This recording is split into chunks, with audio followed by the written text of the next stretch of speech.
Oke, kita siap untuk mulai pengajaran kita yang baru. Pelajaran kita baru ini adalah tentang Akulah kebangkitan dan hidup. I am the resurrection and the life. Diambil dari Yohanes 11 ayat 25. Kita mulai aja. Ini adalah pernyataan Yesus sendiri di ayat 25. Akulah kebangkitan dan hidup. Ya. Jadi barang siapa percaya padaku ia akan hidup walaupun ia sudah mati. Nah, seperti biasa suatu pernyataan Tuhan Yesus akan lebih menarik dan akan kita bisa lihat lebih dalam maknanya ataupun karena jika kita mengerti tentang hubungan di dalam konteks hubungan. Dalam konteks hubungan, suatu pernyataan bukan hanya sekedar langsung ada, tetapi ada penyebabnya. Atau dengan kata lain, saya katakan kapan dan mengapa, ataupun bagaimana disampaikan, ataupun mengapa disampaikan. Ya. Nah, untuk itulah kita mau lihat hal-hal ini. Ya. Dan sebelum ini kita lihat dulu pertama fakta-fakta. Fakta pertama adalah tentang ini pernyataan Yesus menyatakan akulah kebangkitan hidup adalah saat dia membangkitkan Lazarus dari kematian, di mana ada di Betania. Dan firman Tuhan dikatakan dari ayat 8, semua dari Yohanes 11 ya. Betania terletak dekat Yerusalem, 2 mil ataupun 3 kilo kalau sekarang ya. Dan Yerusalem itu adalah tempat di mana Yesus akan ditangkap, dianiaya, ya, diadili, dan akhirnya juga disalibkan. Karena ketika dia disalibkan, just outside, hanya sebelah luar dikit dari Yerusalem, gitu. Ya. Makanya ketika Yesus mengajak murid-muridnya ke Betania, murid-muridnya bilang, Rabi, orang-orang Yahudi itu pemimpin agama mau melempari engkau, mau membunuh. Kamu masih mau ke sana, gitu ya. Tapi tetap Tuhan ke sana kan. Ya. Jadi Anda tahu kenapa Tuhan mau menunjukkan sesuatu. Ya. Ini bicara tentang fakta tempat. Ya, space, fact. Jadi fakta tempat. Anda nanti melihat kenapa saya katakan ini. Ya. Jadi dengan kata lain, Tuhan berkuasa. Dia nggak dipengaruhi. Ya. Mau tempat dimanapun, dia berkuasa mengaturnya. Oke. Lalu kemudian yang kedua adalah Yesus menunggu sampai Lazarus mati beberapa hari. Ketika disampaikan kabar Lazarus belum mati, ya. Tapi sudah itu baru di dalam Yohanes 14 ayat 15 Yesus berkata bahwa Lazarus sudah mati. Aku senang, aku tidak ada di sana. Tapi kenapa dia senang nggak ada di sana? Sebab lebih baik buat kalian supaya kalian dapat percaya. Jadi dengan kata lain, Tuhan sedang mendesain, mengatur sesuatu. Tujuannya untuk murid-muridnya. Oke? Jika Yesus datang pada saat Lazarus kritis, belum mati, maka dia hanya akan menyembuhkan. Sedangkan Tuhan sedang mau memperlihatkan kebangkitan. Karena kuasa kebangkitan ini begitu penting. Ya, kuasa kebangkitan begitu penting. Jadi apa yang Tuhan siapkan? Kalau kita lihat gabung dalam dua hal ini, tapi di sini Yesus menunjukkan bahwa dari time fact, fakta waktu. Ya, saya mau katakan ini karena saya mau memperlihatkan bahwa Tuhan tuh berdaulat, berkuasa atas tempat dan waktu. Oke? Ya, tapi kalau kita gabungkan dua hal ini tentang dia atur tempat, dia atur waktu, ya, maka saya mengatakan tujuannya untuk apa? Yesus sedang mempersiapkan penyalibannya. Ini bukan tentang Lazarusnya. Oke? Ini tentang Yesus tahu. Mulai pasal 11 itu adalah titik balik untuk Yesus mempersiapkan kematiannya. Jadi kematian Yesus bukan karena manusia, karena itu Allah sudah desain, sudah atur. Oke? Ya, Yohanes menceritakan hari-hari terakhir sebelum Yesus wafat, disalibkan, ya. Dan kemudian ketika dia mempersiapkan penyalibannya, jadi dia desain, dia atur, dia juga mempersiapkannya supaya murid-muridnya bisa menghadapi kematiannya. Karena mereka akan terguncang. Kan Yesus nggak bangkit langsung, ya, mereka akan terguncang. Tetapi ketika mereka nanti melihat, menyadari Yesus bangkit, mereka akan bersukacita dan mengerti kuasa kebangkitan itu. Itulah Tuhan kita. Di dalam ini, Tuhan memperlihatkan Dia adalah Allah yang pegang kendali, Allah yang memikirkan kita, dan Allah yang menyediakan kita. Ketika Dia menyatakan, akulah kebangkitan dan hidup, di balik itu, di hati Tuhan, Tuhan mau menyampaikan kepada Anda dan saya. Apapun keadaan kita, apapun, mungkin sampai kalau murid-muridnya harus menghadapi kenyataan bahwa pribadi yang selama ini yang mereka sandarkan, pribadi yang selama ini mengadakan mujizat, yang membuat mereka juga hidup sukacita, tiba-tiba hilang, nggak ada. Gitu. Tetapi Tuhan mau menunjukkan dan mengatakan pada mereka, aku pegang kendali. Demikian juga kepada kita, apapun keadaan kita, ya, mungkin hari-hari ini apa yang kita pegang nggak ada lagi sama kita, tetapi Tuhan mau ngomong, Dia pegang kendali. Dan ketika Dia pegang kendali, baik waktu dan tempat, Dia memikirkan selalu akan kita, dan Dia menyediakan bagi kita. Kadang yang disediakan adalah bukan seperti yang kita bayangkan. Kadang yang disediakan adalah sesuatu yang lebih dahsyat, lebih baik, gitu, saudara. Murid-muridnya nggak berpikir bahwa Tuhan menyediakan kuasa kebangkitan. Dan kuasa kebangkitan ini menjadi begitu penting dalam kehidupan orang percaya. Ya, dikatakan bahwa kuasa kebangkitan itu dasar dari iman orang benar, orang percaya. Dalam Korintus 15, 1 Korintus 15 ayat 16-17, gampang diingat, 15, 16, 17. Nah, ya. Jika benar orang mati tidak dibangkitkan, maka Kristus juga tidak dibangkitkan. Jika Kristus tidak dibangkitkan, sia-sia kepercayaan kamu. Kamu masih hidup dalam dosamu. Jadi artinya apa? Ibu, ya, saudara-saudari, hidup dalam dosa bukan tentang dosanya aja, tetapi akibat dari dosa. Akibat dari dosa adalah Anda akan terkutuk. Akibat dari dosa Anda akan juga tidak berhasil. Akibat dari dosa adalah Anda tidak bahagia. Akibat dari dosa juga bahkan sakit, penyakit. Ketika dia katakan kita tidak hidup dalam dosa, juga berarti dosa tidak punya kuasa lagi. Akibat dosa tidak lagi bekerja di dalam kehidupan kita. Inilah yang harus kita sadari.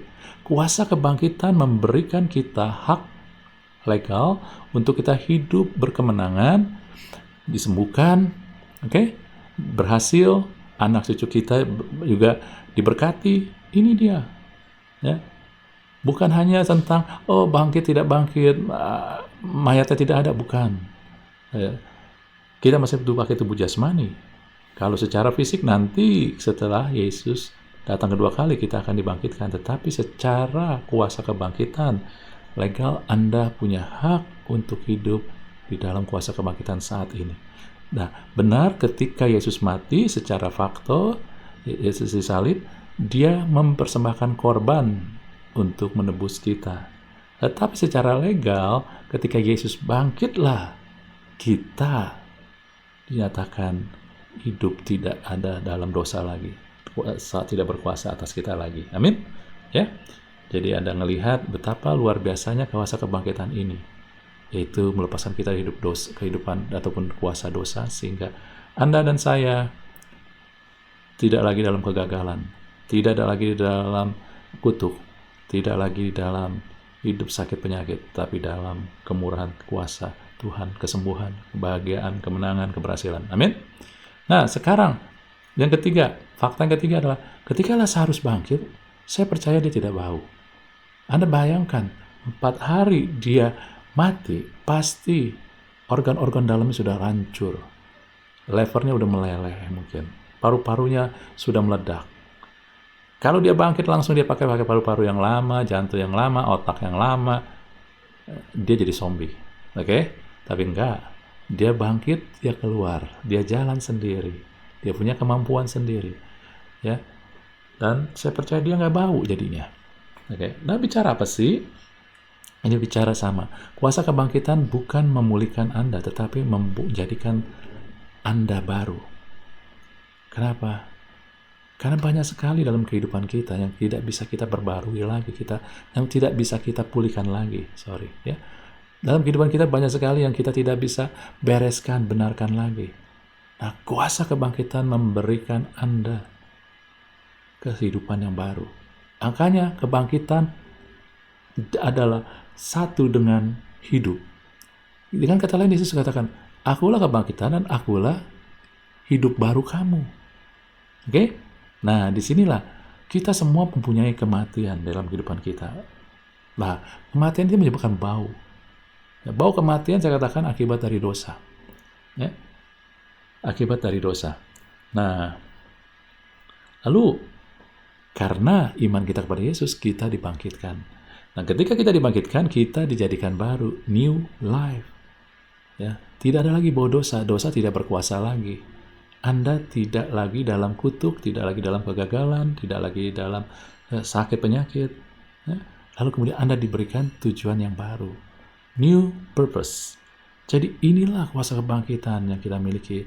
Coba Anda bayangkan ketika kalau Anda jadi Lazarus, Anda seharusnya mati, tiba-tiba Anda bangkit, lalu maka timbul hal di dalam, pasti Anda pikir, wow, bersyukur, lalu kemudian aja, hidup saya nggak boleh lagi sama kayak dulu. Ya kan? Demikian juga ketika Anda menyadari bahwa sekarang saya sudah dibebaskan dari kematian, saya dibebaskan dari kutuk dosa, maka hidup saya harus nggak sama lagi kayak dulu, karena Tuhan sudah berikan new life dan tujuan baru. Amin. Ya. Nah, tujuannya apa?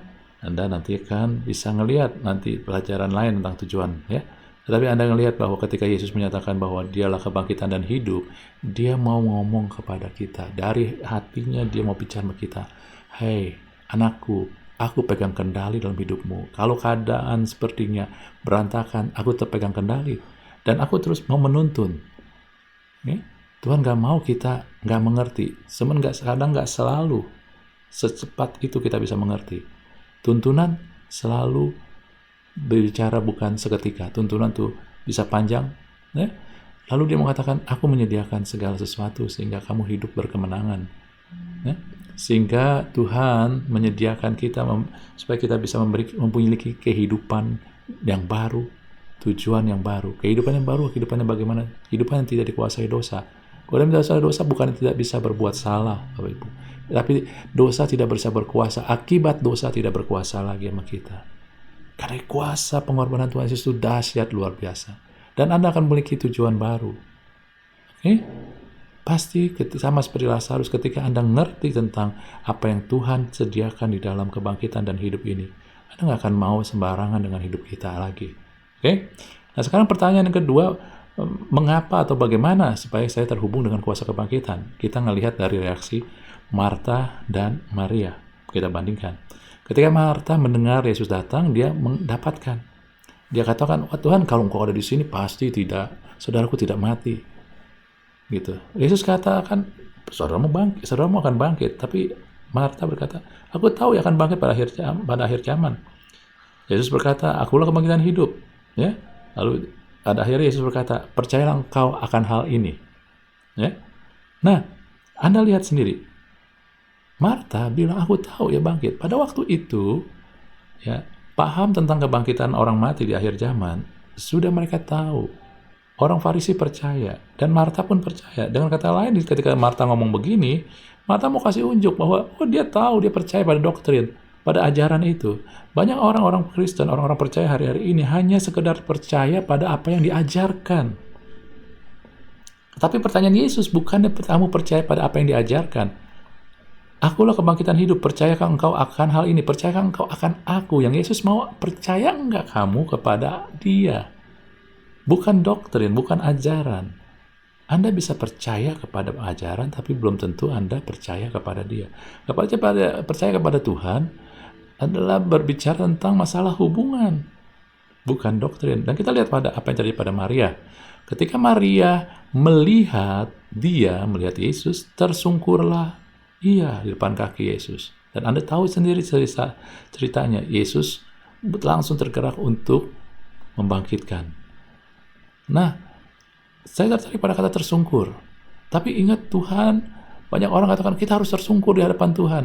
Bapak Ibu, Tuhan tidak untuk disuap. Tuhan tidak bergerak bukan karena kita suap dia, sogok dia. Oh, kalau saya tersungkur, oh kalau saya nangis 3 hari 3 malam baru Tuhan jawab. Enggak.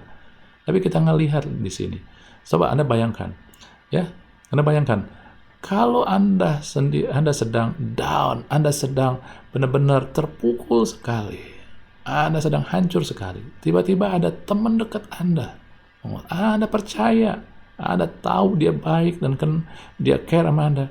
datang, apa yang Anda lakukan? Anda langsung lari, mungkin Anda peluk, lalu Anda nangis di pundak dia, di hadapan dia. Nah, itu kira-kira lah. Ya, jadi bukan actionnya, tetapi hubungannya.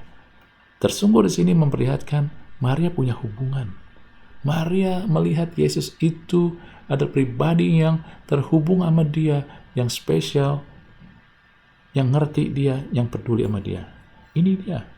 Ya, jadi kalau Marta percaya pada doktrin, tapi Maria nggak perlu pada doktrin.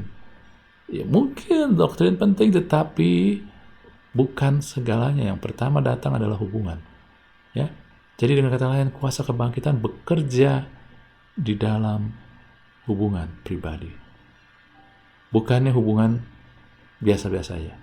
Marta dan Maria saudara, tetapi mereka punya hubungan yang berbeda dengan Yesus. Dan kuasa kebangkitan itu Yesus bekerja, memperlihatkan kuasa kebangkitan ketika Maria memang memperlihatkan bahwa dia terhubung secara pribadi dengan Tuhan Yesus. Amin.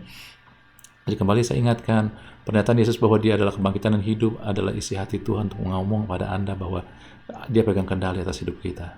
Dan dia menuntun karena dia mengasihi kita, dan dia menyediakan karena dia Bapa yang baik, bukan karena Anda dan saya baik. Serta dia menyediakan, memberikan kita kehidupan yang baru, tujuan yang baru. Makanya kebangkitan dan hidup, mungkin kebangkitan dan new life, ya, hidup yang baru, hidup yang penuh dengan keberhasilan, penuh hidup yang tidak dikuasai oleh dosa lagi. Ya, tujuan hidup Anda juga, Anda tidak mau berbuat dosa lagi. Ya, dan kuasa kebangkitan dan hidup ini digerakkan lewat hubungan pribadi dengan Tuhan. Itulah yang kerinduan Tuhan. Sehingga ketika Anda tahu ini, Anda akan melihat hidup Anda berbeda. Anda ngerti tentang kuasa kebangkitan. Itu bukan tentang doktrin. Anda tahu Yesus bangkit, sebab dia hidup, ada hari esok. Nah, kenapa ada hari esok? Anda mengerti. Okay? Karena dia bangkit, maka dosa tidak lagi berkuasa atas hidup kita. Ketika dosa tidak berkuasa, maka akibat dosa pun, di mana kutuk, sakit, penyakit, kegagalan, nggak ada lagi.